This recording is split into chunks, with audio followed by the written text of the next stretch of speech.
Welcome to another episode of the Strong Family Project podcast. I'm Joe, joined by Mel. This is a full-length episode, and we got to dive in. Mel, let's get started. Welcome back to the Strong Family Project podcast, where we guide you on the path to raising confident, independent, and resilient children in a strong family environment. Two important topics today. One's a little lighter than the other. The first topic we're going to be chatting on is I had to spend a week away, and Mel was running the empire solo. And the dynamic that creates in a household and how important it is to appreciate that. And then we're going to shift gears into something much deeper, which is questioning your current belief systems and making sure they are serving you and your family before you continue to move forward. So you're going to want to tune into the full thing. Now, these seem like two different topics, but they are layered on top of each other because when I went away for a work retreat up to Seattle, it was easy for me to focus on what I needed to do. I also see where it is tougher for other people, and I respect that, and I want to make sure that we provide some tips to help that. If one person needs to go do something, how to make it work and how to make it smooth and how to make the most of that opportunity. Yeah, I think this is something that we, I don't want to say fell into, but over time had to figure out how to do. Because I was used to you being away in the evenings at the gym, and then when we moved, you still needed to travel for work. And I needed to make sure that I became more confident in being able to handle things when you weren't here. And sometimes new curveballs come by, like this last week with two of our boys in sports, which is something that hasn't happened before, and I had to manage that. But really, we've had to talk about it and set expectations and just grow in confidence as individuals to be able to handle it. Success for us might look like it's a little different than success for other families. I think we have established that, and we don't need to have an hour phone call every day to understand that I'm thinking about the family where I am. However, to do all these masterminds and these speaking events and work retreats and challenges, I've probably gone 2 or 3 weeks every quarter in order to be able to produce for our family and produce these challenges for myself.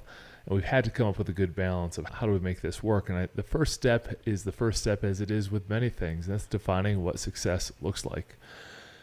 The old saying is be where your feet are. If I am at something that is more intensive, like a speaking engagement, I need to be involved and focused so that I can deliver for the people who are paying good money for me to go and do those things. And I don't want it to be held to a time frame of like, all right, I need to do this obligation to check this box for my family of this length of a phone call to be able to say that I'm a good parent or not. And Mel's really supported, and we talk about it with the kids. So the key to this is many things, is communication. That if I want to go and deliver for this, I need to be focused and in the zone to perform at a high level, because I've been distracted before and it hasn't gone well. I don't have the mental capacity to be able to perform at a high level while distracted. You touched on something very important that really is part of family life, regardless of what the topic is, but communication. So if I think back more than a decade, I don't know, at this point we might have only had Logan, so maybe even more than a decade ago. And you'd be working, you would be at school all day as a teacher, and then you'd go to the gym afterwards. And sometimes I would think to myself, is he thinking about us? Is he just distant? Are we falling apart? And those things would occur to me. And I'm being very vulnerable because it's true, and we're in a different place now. But it's because eventually, I think I actually offended you, like on a Father's Day, and I said something to you. And you were like, you don't understand, everything I'm doing is for our family. But that is not where my head was at. That doesn't sound like a very good response for me, but it was.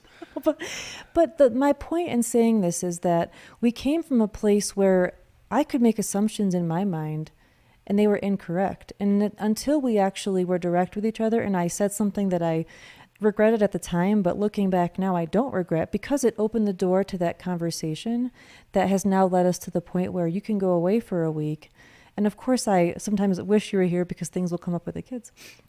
But I don't worry that you're gone and not thinking about us, or that you're doing it for some selfish purpose and that it's not for the family. But I wanted to share that because we started this conversation over a decade ago at a lower point, and it was very difficult at the time. That wasn't a very fun Father's Day because of what I said, but I'm almost thankful for it now because it opened the door to this conversation. I think what works for us, and I want to at least say this for an option so people know that there's more of an option than feeling an obligatory time commitment of conversation while traveling, is that have open communication. Mel texted me, have a minute. As soon as I have a minute, I call, because there's something important that is pressing that we need to talk about. This time was Henry's looking to get on A team or B team. He's dealing with some emotions. She wanted to chat about it. Logan's in his second week of football, and he is his first preseason. They're starting school next week. There's a lot going on. And Mel reached out, instead of just letting it be pent up and like passive aggressively saying, like, oh, wish you were here. Like, I'm dealing with all this hard stuff. Like, hey, let's talk for a minute. We talk for a minute on what we can do about it, and then we move forward. And so having direct and clear communication is critical. So we're having less but more valuable when needed communication. And this is one thing with technology. I do that I can text you. I know sometimes a phone call just isn't possible, whether it's just because you're somewhere where you don't have good reception or whatever. But I like that I can formulate what I need, and I decide to myself, is this something that I could handle myself right now? Is it something that I need support on? And there's still a way for me to reach out to you. I still had to figure it out, and not only the scheduling of things, but emotionally holding the kids through this transition.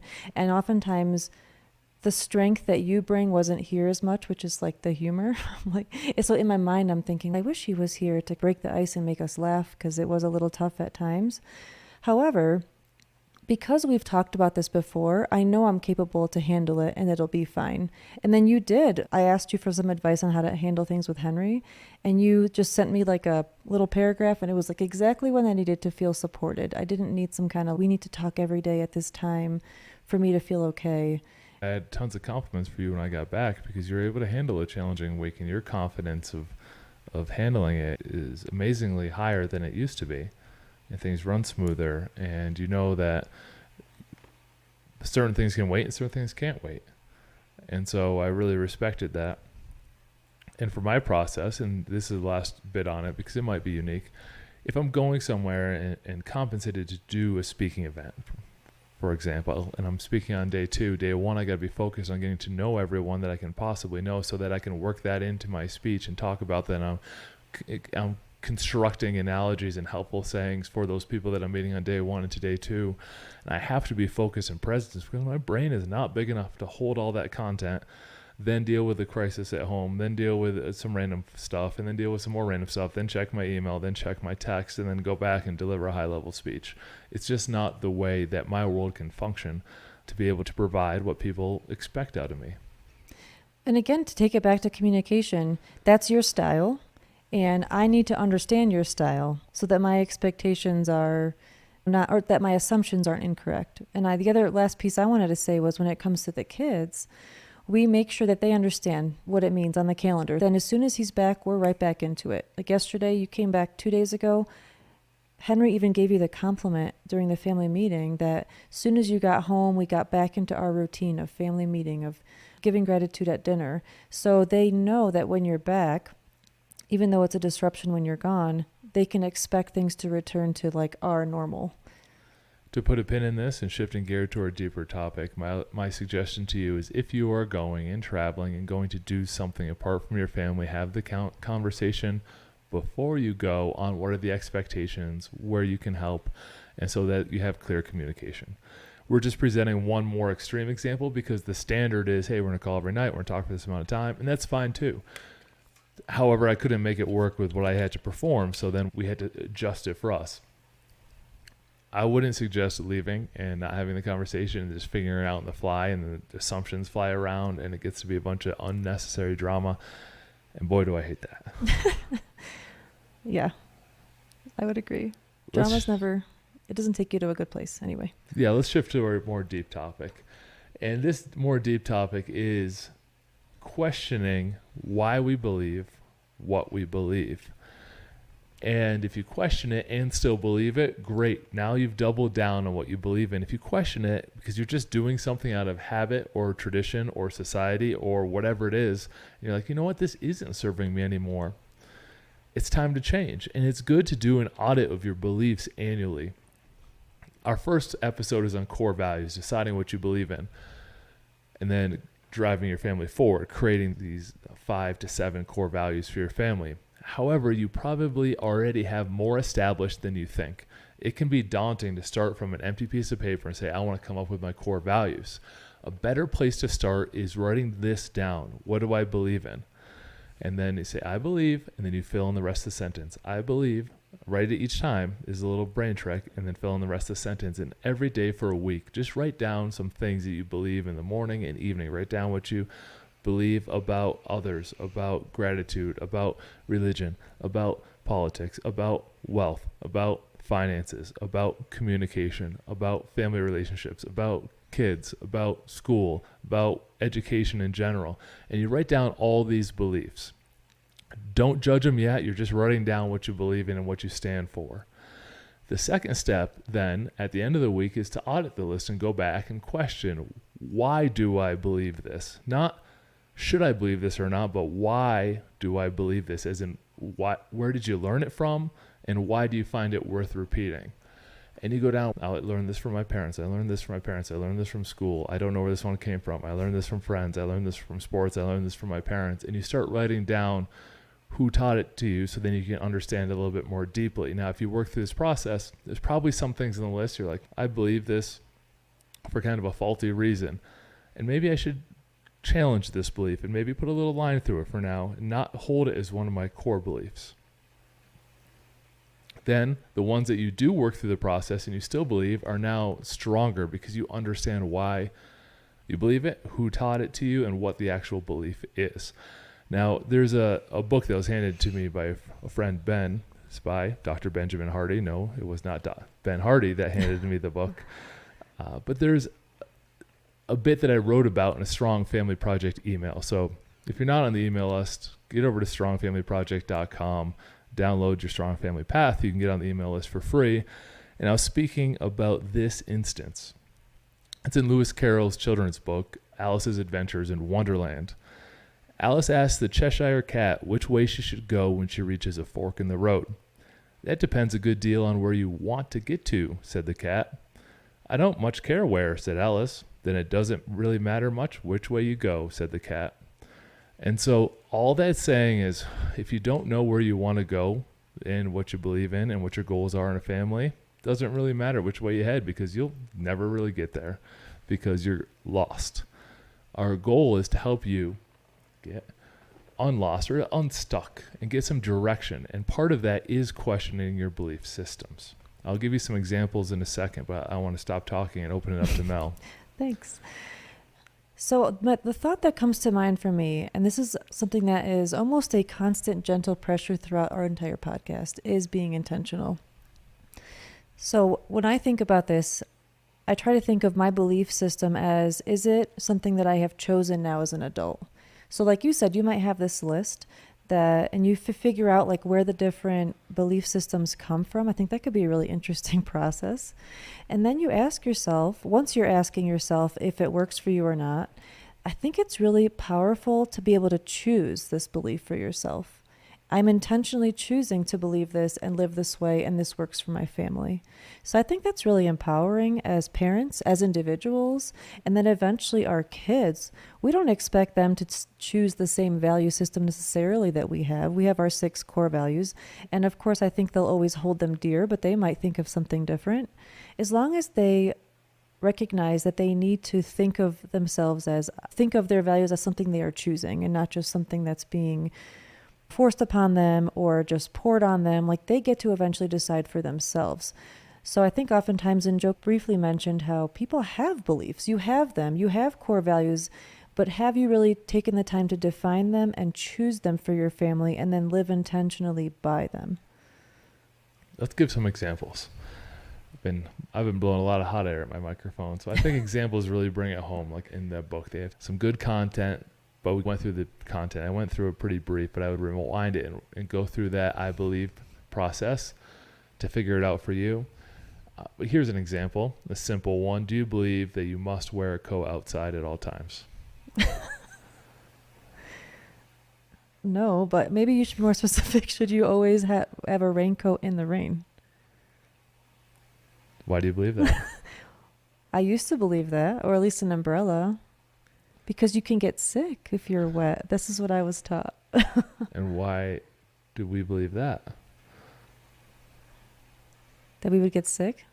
I guess your feet get wet and you're cold, and the phrase is catch cold, so people relate that to being cold. Maybe they do. I haven't thought about Honestly, it that way. I don't think I've thought too deeply about it, which is the point, right? Sometimes you just go with it because it's what you know.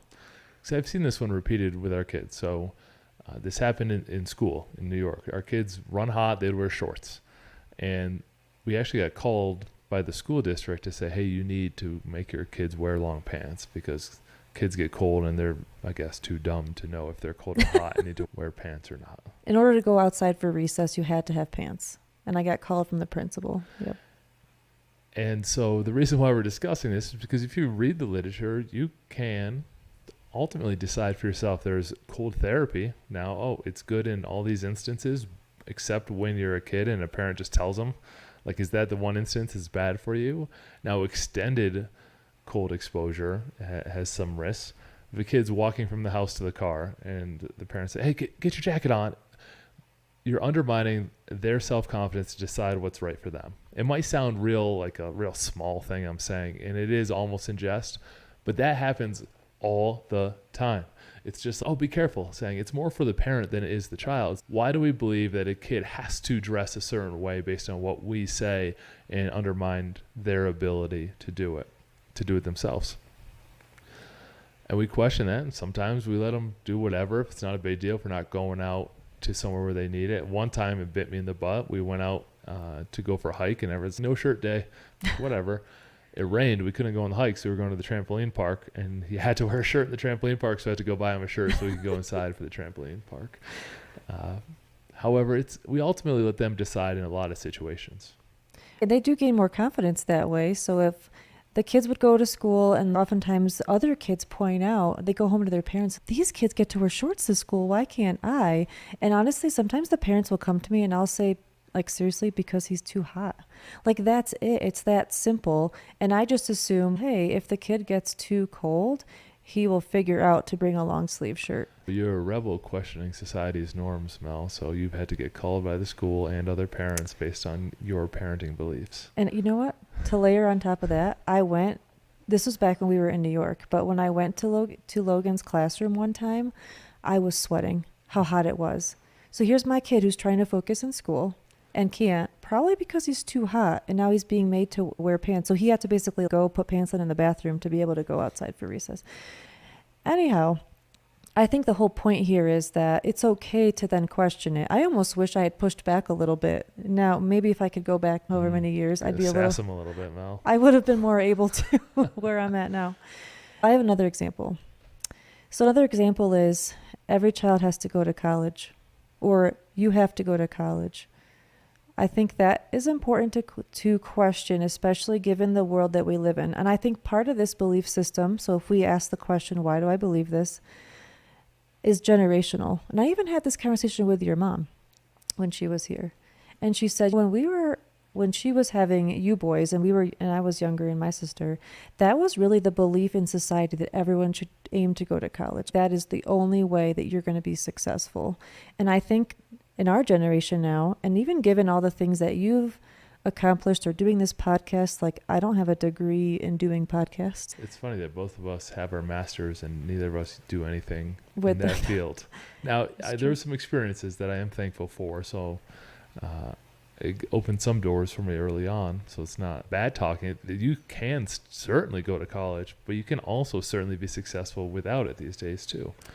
Right. So my thought process now, really in thinking about it, not because I'm going to go back to college, but because I have children and I wonder what their future is going to look like. So I have intentionally made it a point to explain to them that there are many roads you can take. And I think it's important for them to realize that because, again, I think it should be their decision. And I understand that kids, even when you're 18, like ready to go to college or go into the workforce or whatever you're going to do, they're still young, they still are impressionable, and they still haven't fully developed their brain to be able to make great decisions.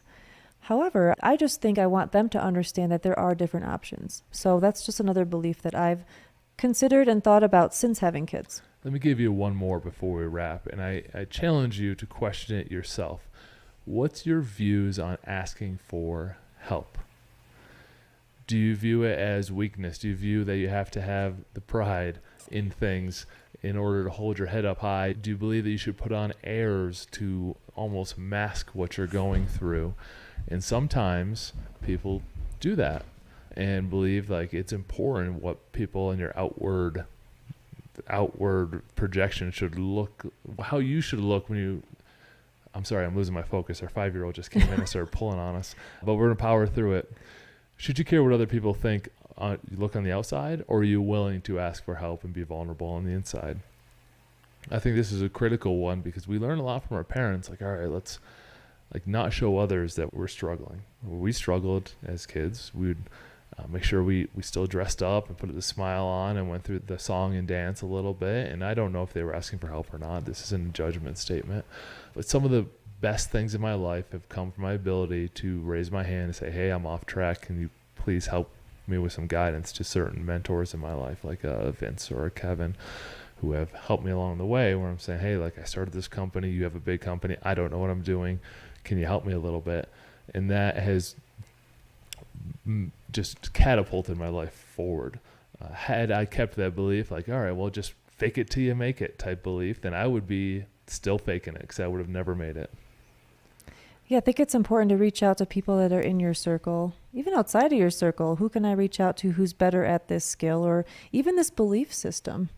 And I think what comes to mind for me is like critical thinking, like trying to help our kids figure out why they think something. So I know a big piece of school, and I'm not sure, I hope a lot of this happens, but we try to do it at home as well. If the kids say something, okay, why do you think that? Where did that come from? And even though I might know the answer, I want them to exercise that muscle. So when they believe something, or if another student at school tells them something, that in their mind, they don't just take it for face value. Yeah, that sounds great. Let's go with that. I want them to be able to think about it. And then if they need help understanding it, or if it's some kind of a new topic, they can come home to us and we can discuss it. It's not just like a top down, here's what you have to think, here's what you have to believe. Because these kids are going to be on their own someday and they will have to decide for themselves. So we're encouraging you to get a jump start on the whole process of establishing your family core values if you haven't. And that is start your beliefs. And even if you have your core values, I would do this exercise of writing down what you believe in and either question it, challenge it, change it, or keep it now that it's stronger.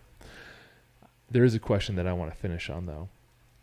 To give the listeners more context, what is a belief that you have changed now as an adult? One of your favorite ones. You used to view it one way, now you view it differently, and you're so happy that you view it this different way.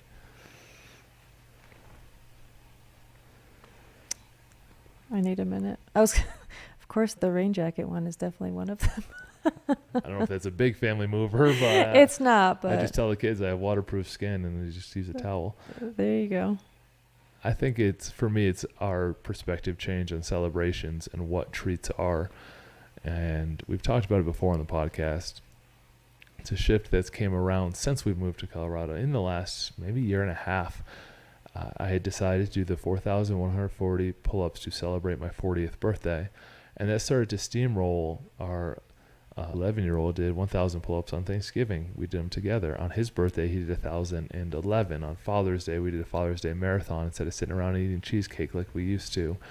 And we started to challenge the society-held belief that celebrations give you a treat, and that treat, that good thing that you get, is something that's bad for you long-term, which is a pile of food that you get on that special day, not any other time, because it makes you feel sick to your stomach and it's bad for you.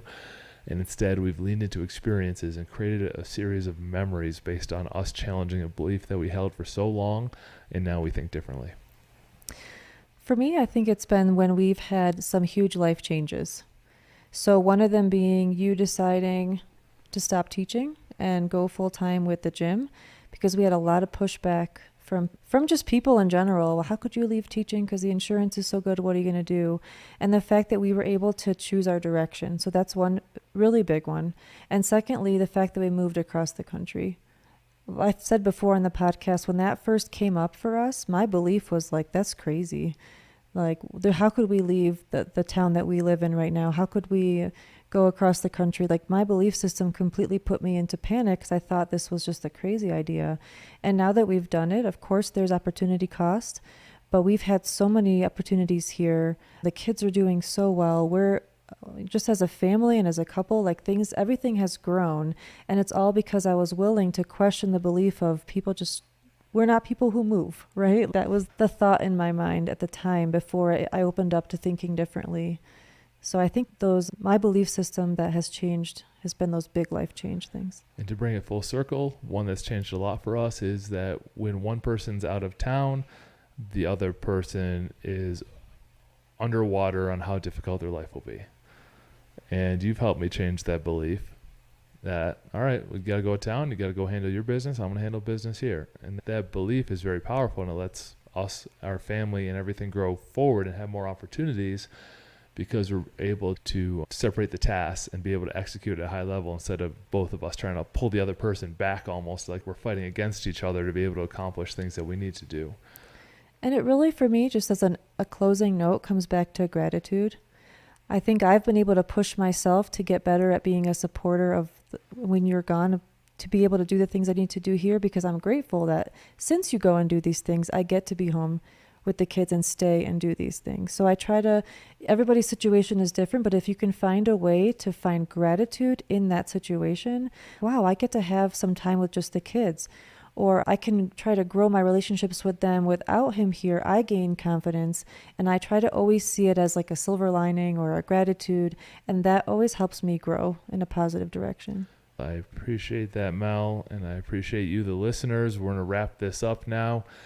Visit us at strongfamilyproject.com. We have a gift for you over there, which is the Strong Family Path, the 7 elements to get your family on track. We provide it for you free. We give you all our notes. Everything is set up and ready to go, and you can download that at strongfamilyproject.com. Thank you for listening to another episode. Catch you in a couple days.